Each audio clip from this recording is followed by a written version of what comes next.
എത്തുന്നതിന് മുമ്പ് നമുക്ക് ബോക്സിംഗ് തുടങ്ങിയിരിക്കണം. വേറെ റെഡിയാക്കോ മഹാദേവ. നമുക്ക് ബോക്സിംഗ് അറിയാൻ നമുക്ക് തോന്നിയാ പോരെ? അതിന് ശരിക്കും ഇടിക്കേണ്ട കാര്യമില്ലല്ലോ. ഇടി എന്ന് പറഞ്ഞാൽ പൊരിഞ്ഞിടിയായിരിക്കണം. ഈ ഇടി കണ്ടിട്ട് വേണം നമ്മൾ ആരെ വേണോ നമ്മൾ തീരുമാനം. First impression is the best impression. So no compromise, no sentiment, no friendship. ഇതെന്ത് പോകൃത്തരവ് കാണിക്കുന്നത്? ലോകത്ത് വരെ എന്തൊക്കെ കളികളുണ്ട്, അതൊന്നും പോരാണ്ട് ഈ പണ്ടാരം തന്നെ വേണം. വേണ്ട, കിളിമാസ് കളിക്കാം. കണ്ടോണ്ട് വരുമ്പം നമ്മളെ പറ്റി അവൾക്ക് നല്ല മതിപ്പായിരിക്കും. ഈടാ, അവളുടെ ചേട്ടൻ ബോക്സിംഗ് ചാമ്പ്യൻ ആണെന്ന് നീയും കൂടെ കേട്ടതല്ലേ? അപ്പൊ നമ്മൾ അവന്റെ കൂട്ടുകാരനാണെന്ന് അവള് വിശ്വസിക്കണമെങ്കിൽ നമുക്ക് ഇതൊക്കെ അറിയാമെന്ന് വരുത്തണം. ധൈര്യമില്ലാത്തവനൊന്നും പ്രേമിക്കാൻ നടക്കാം.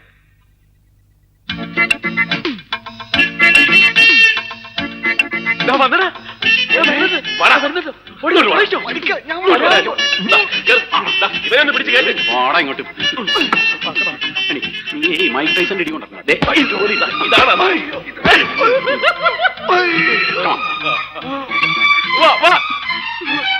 ഇങ്ങോട്ട് എണീറ്റ് പോടാ. ഇങ്ങോട്ട് ഇങ്ങോട്ട്.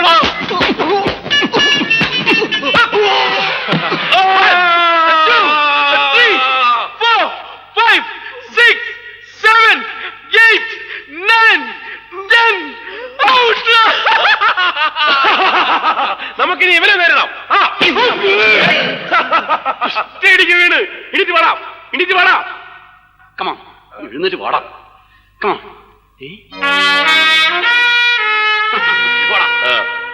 നെക്സ്റ്റ്. കമാ, എഴുന്നേറ്റ് വാടാ. Get up. Come on. Come on, man. Up. എഴുന്നേറ്റ് വാടാ. Come on, get up. പഞ്ചും. എന്റെ അമ്മേ.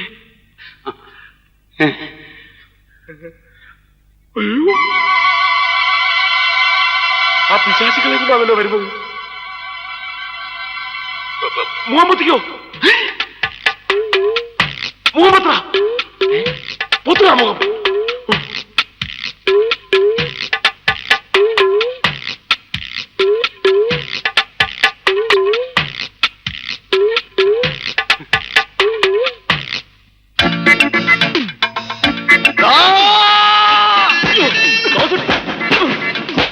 ദണ്ഡിത്തരം കാണിക്കുന്ന ദണ്ഡി.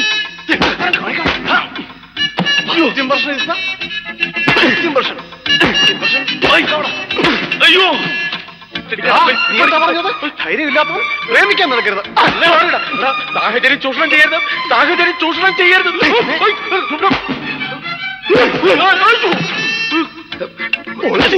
ഇവിടെ വെച്ചിരിക്കില്ല, നമുക്ക് മനസ്സമാധാനമായിട്ട് വീട്ടിൽ ചെന്നിട്ടിരിക്കാം. നീയാണ് മൈക്ക് ടൈസൺ. എനിക്ക് അപ്പഞ്ചായിട്ട് കൊള്ളാണ്. അയ്യോ,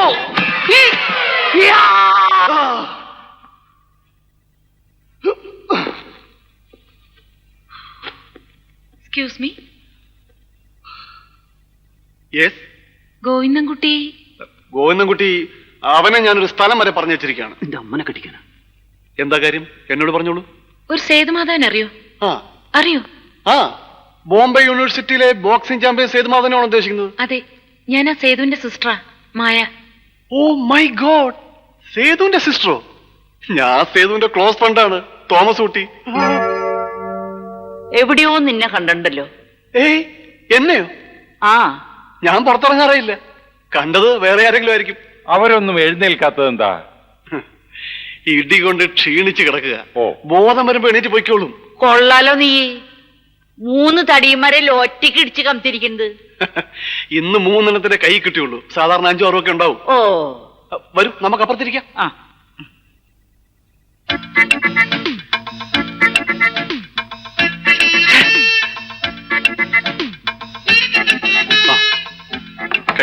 കഴിക്കണം. മായ എന്താ കഴിക്കാത്തത്? സേതുട്ടൻ എന്തിനാ ഈ നാട്ടിലേക്ക് വന്നതെന്ന് തോമസ് കുട്ടിയോട് പറഞ്ഞിട്ടുണ്ടോ? അതായത് കഴിഞ്ഞ ക്രിസ്മസിന് ആൻഡ്രൂസിന് വരാൻ പറ്റിയില്ല, പകരം സേതുവിനെ അയച്ചു. അങ്ങനെയാ സേതു പറഞ്ഞത്. ഇതിനു മുമ്പും ക്രിസ്മസിന് ആൻഡ്രൂസ് വരാതിരുന്നിട്ടില്ലേ? അന്നൊന്നും പകരം ആരെയും അയച്ചിട്ടില്ലല്ലോ. ഇത് ഞാനും ചോദിച്ചതാ. അപ്പൊ സേതു പറഞ്ഞു അമ്മച്ചിക്ക് ഒരു സമ്മാനം കൊണ്ട് വന്നതാണെന്ന്. സമ്മാനോ? എന്ത് സമ്മാനം? ഇവനെന്ത് ബ്ലണ്ടർ കൈ പറയുന്നു. എന്ത് സമ്മാനം എന്നാ പറഞ്ഞത്? ക്രിസ്മസ് സമ്മാനം. എന്നിട്ട് അമ്മച്ചി അതിനെപ്പറ്റി ഒന്നും പറഞ്ഞില്ലല്ലോ.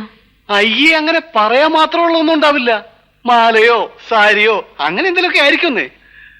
ശരി, ഞങ്ങൾ ഇറങ്ങട്ടെ.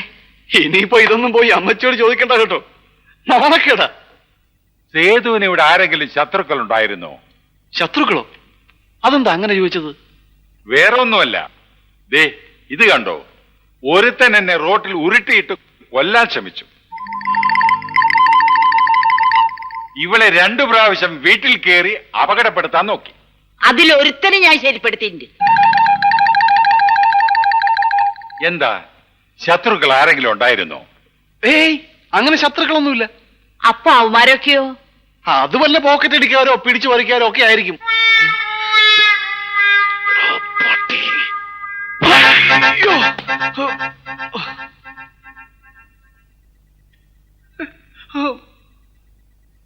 ഞങ്ങളൊക്കെ പിടിച്ചു പറിക്കാരും പോക്കറ്റ് അടിക്കാരും, നീ മാത്രം മാന്യൻ അല്ലടാ. അയ്യോ, അത് ഞാനൊരു അബദ്ധം പറഞ്ഞു പോയതാ. നിന്റെ ഒരു അബദ്ധം. പിടിച്ചോ പിടിച്ചോ, പിടിച്ചോ. എന്താ ചെയ്യേണ്ടെന്ന് പറ, അതുപോലെ ചെയ്തോളാം. നീ അവളെ മറക്കണം. മറക്കണോ? ഞാനെന്തിനാ മറക്കുന്നത്? അതങ്ങ് പള്ളിയിൽ പോയി പറഞ്ഞാ മതി. അതേടാ, ഇനി നിന്റെ കാര്യം പള്ളി തന്നെ പോയി പറയേണ്ടി വരും. ആരോട് ചോദിച്ചിട്ടാടാ നീ അവളുടെ ചേട്ടൻ സമ്മാനം കൊണ്ടുവന്നാണെന്ന് പറഞ്ഞത്? ഇനി ഒരൊറ്റ മാർഗമേ ഉള്ളൂ. നീ അവന്റെ കൂട്ടുകാരനല്ല അങ്ങോട്ട് പറഞ്ഞേക്ക്. ഒന്ന് പോടാ. സേതു ഇവിടെ വന്നതിനെ കുറിച്ചും ആത്മഹത്യ ചെയ്യാനുണ്ടായ സാഹചര്യത്തെ കുറിച്ചും നമ്മളൊരു കഥ ഉണ്ടാക്കണം. ആ കഥ അവളെ പറഞ്ഞ് വിശ്വസിപ്പിക്കണം. സേതുവിന് വേണ്ടി ജീവൻ വരെ നഷ്ടപ്പെടുത്താൻ തയ്യാറായ സുഹൃത്തുക്കളാണ് നമ്മളെന്ന് ആ കഥയിലൂടെ സ്ഥാപിച്ചെടുക്കണം. അതായത് ഈ കഥയിലെ നായകൻ സേതുവാണെങ്കിലും കയ്യടി കംപ്ലീറ്റ് നമുക്കായിരിക്കും. തോമസ് കുട്ടി, ഇവിടെ വരൂ. നാളെ 4 മണിക്ക് ഞങ്ങൾ കോഫി ഹൗസിന്റെ മുമ്പിൽ കാണും. നീ അവളെ കൊണ്ട് അവിടെ വരണം. ഓക്കെ? 4 മണി എന്ന് പറഞ്ഞാൽ 4 മണി. 1 മിനിറ്റ് താമസിക്കരുത്. പിന്നെ ഒരു കാര്യം, അവിടെ കൊണ്ടുവരുന്നവരെ അവളോട് ഒരു അക്ഷരം മിണ്ടാൻ പാടില്ല. മിണ്ടാൻ പാടില്ലേ? പിന്നെ അവളെന്തെങ്കിലും ചോദിച്ചാൽ എന്ത് പറയും? ചോദിച്ചാ പല്ലുവാനാണെന്ന് പറഞ്ഞേക്ക്. നാളെ ഞാൻ കൊണ്ടുവരികയും ചെയ്യും, നിന്നെയൊക്കെ പരിചയപ്പെടുത്തുകയും ചെയ്യും. കാത്തിരുന്നോ.